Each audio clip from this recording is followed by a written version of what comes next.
CBI விசாரணை.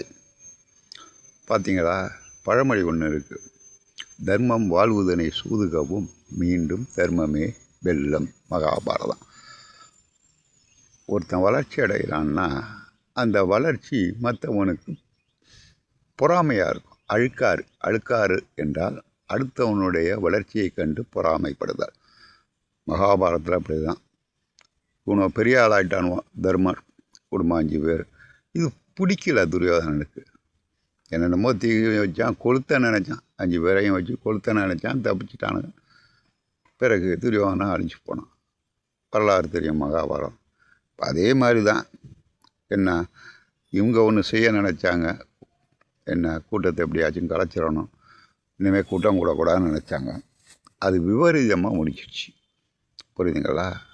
இந்த விபரீதத்துக்கு யார் பொறுப்பு? தமிழ்நாடு அரசே எடுத்து தமிழ்நாடு அரசே தீர்ப்பு சொல்ல முடியுமா? சிபிஐ விசாரணை போட்டானுங்க. இப்போ யாருக்கு பாதிப்பு? கூடிய விரைவில் தெரியும். நன்றி மாணவர்களே. அடுத்த வீடியோவில் பார்க்கலாம்.